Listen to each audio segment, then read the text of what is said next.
Hoje convidamos para vir ler os jornais e comentar alguns dos assuntos Gilberto Igrejas, que é o presidente do Instituto dos Vinhos do Douro e Porto. Bom dia, obrigado por ter vindo esta manhã aqui ler a imprensa. Ora, desde já, que assunto é que lhe chamou assim mais a atenção? Bom dia, antes de mais, muito obrigado pelo convite que endereçou ao presidente do Instituto dos Vinhos do Douro e Porto.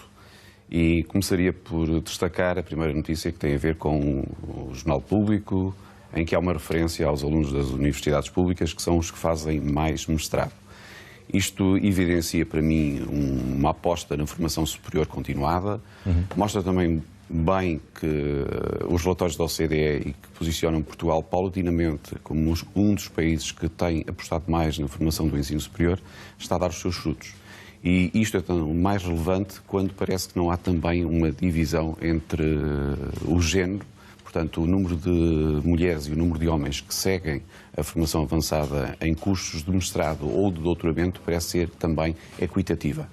Isto... Sendo curioso que as raparigas nas universidades prevalecem e têm mais força, desistem menos que os rapazes. Prevalecem, mas é um facto que, segundo e de acordo com a notícia do Jornal Público, parece que numa formação avançada depois há uma divisão equitativa. Também de ressalvar que, além do ensino universitário público ser aquele que mais capta pós-licenciados para mestrado e doutoramento, há também um facto que não deixa de ser interessante de analisar, de acordo também com esta mesma notícia, que tem a ver com a menção que o distrito onde se localiza a instituição de ensino superior com maior percentagem de formação em termos de pós-licenciatura, cerca de 52%, é precisamente o distrito de Vila Real.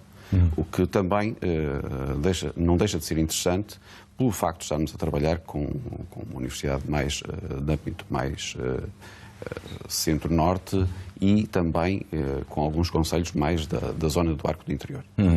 Muito bem, avancemos para um outro assunto e que tem a ver com quase uma efeméride hoje, não é? Há pouco falávamos disso já aqui, os 40 anos do Serviço Nacional de Saúde. Este é um assunto muito relevante para o país, porque estamos a falar da ultrapassagem destes 40 anos do Serviço Nacional de Saúde.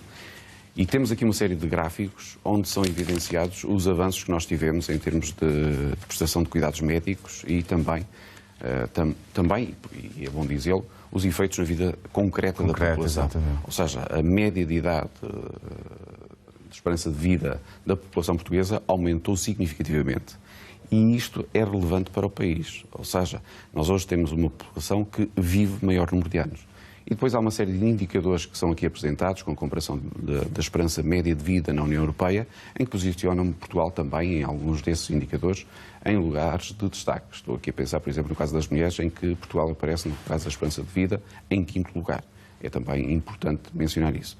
E depois há aqui alguns valores, em termos de encargos, que evidenciam também a aposta que os sucessivos governos têm dedicado ao Serviço Nacional de Saúde e que parece que, de uma forma geral, tem contemplado praticamente a totalidade da população, independentemente de tratar de pessoas com maior posse económica ou com posse económica mais reduzida. A grande pressão, obviamente, tem a ver com uma população envelhecida e quanto mais tempo vivemos, mais doenças crónicas vamos tendo e mais precisamos dos cuidados. Os cuidados médicos tornam-se mais necessários e mais efetivos, neste caso em concreto, mas tem havido quase que, via de regra, uma aposta praticamente por todos em despesas em saúde e mesmo os gastos das famílias em percentagem total do agregado parece também evidenciar que há uma aposta do Serviço Nacional de Saúde em facilitar a vida às pessoas. Muitas vezes os cidadãos, de uma maneira geral, são às vezes críticos em relação ao Serviço Nacional de Saúde, mas nós devemos também, neste caso concreto, e agora extrapolando um pouco a notícia, olhar um pouco aquilo que se passa em termos de países europeus, em termos de países do mundo, e ver como o país Portugal acaba por ser quase que um oásis em termos de prestação de Serviço Nacional de Saúde, em termos de cuidados médicos. Muito bem, avançamos para um outro assunto que tem a ver com questões internacionais aí, não é? Chamou-lhe no Jornal de Notícias a Tunísia, as eleições na Tunísia. Sim, eu trouxe este assunto porque me chamou a atenção o facto de a Tunísia ser um país quase considerado um oásis na África, e na África do Norte e no Médio Oriente, obviamente, E o facto de nós termos eleições hoje na Tunísia e haver 24 candidatos, o que mostra bem que há uma democratização quase evidente pelo número de candidatos que aqui aparecem. E ainda me chamou mais a atenção o facto de, dentro destes 24 candidatos, haver 2 candidatas que são senhoras, o que mostra bem que há aqui uma abertura para a democratização na Tunísia. Aspecto também relevante é a menção de que há 3 ex-primeiros ministros que também são candidatos, o que evidencia também alguma continuidade, alguma ligação ao passado. E, portanto, a comunidade internacional está muito expectante, maiormente a França, em relação àquilo que vai ser a decisão dos eleitores na Tunísia. Muito bem. Lida à imprensa e vista à imprensa já agora, e hoje está aqui também, porque está a decorrer, ontem e hoje está a decorrer aqui uma iniciativa muito interessante, de que também temos feito reportagem, que é este Festival do Douro, à Beira Douro, e um festival que teve como esse lema que é ser diferente e não ter cerveja, mas ter o vinho, obviamente, dentro da zona do Douro, a festejar o vinho de alguma forma que tem ganho uma expressão extraordinária nos últimos anos, não é? Não falando, obviamente, quer dizer, que a região de Marcada do Douro é mais antiga, já com 263 anos, não é? Muito bem. Esta semana, e quase que em paralelo, nós tivemos a celebração do Port Wine Day, que teve início no passado sábado, no Palácio da Bolsa, com a proclamação do Vintage. Depois, no dia 8, no domingo, tivemos uma Sunset Party. E no dia 10 tivemos a entrega e a distinção de laureados do IVDP em diversos setores. Ontem e hoje está a decorrer, precisamente como disse, um festival, que é o Wine and Music Valley, que é o primeiro festival que se fez no país, apenas e só com vinhos, e neste caso os vinhos concretos do Douro e Porto. É um festival muito importante para a região. É um festival que pretende ser agregador de toda uma região, que trabalha ao nível do Alto Douro vinheteiro, e que pretende, de alguma maneira, também promover este espírito do consumo regrado do vinho.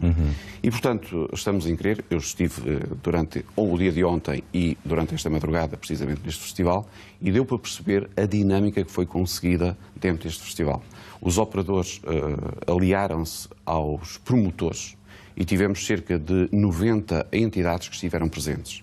E foi muito interessante ver que, à margem dos artistas que estiveram neste festival, houve um espírito de convívio, de experiência, porque quando se consome vinho, são experiências que se consomem, com harmonizações com diferentes chefes, e que correu muito bem e que a região, obviamente, vai valorizar como uma edição zero este ano e com as sucessivas edições que nós vamos ter nos próximos anos. Quando estamos aqui a falar de um festival, para quem não esteve atento ao que é isto, não é? É um festival tradicional com bandas de música na mesma, mas com essas experiências de vinho, não é? Exato. Porque podia haver a ideia de que era um festival dedicado apenas e somente ao vinho. Exatamente. O festival encerrou ontem com o Brian Ferry, mas tivemos a Marisa, tivemos o Zambujo, portanto tivemos um cartaz muito, muito alargado.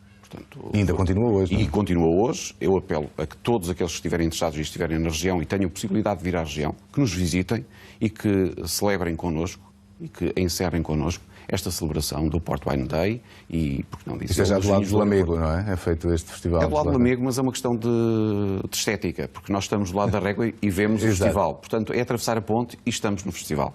Muito bem. E já agora, puxava um bocadinho atrás, porque foram entregues estes prémios e houve também a proclamação do Vintage, não é? De 2017. É a 6ª proclamação do Vintage neste século.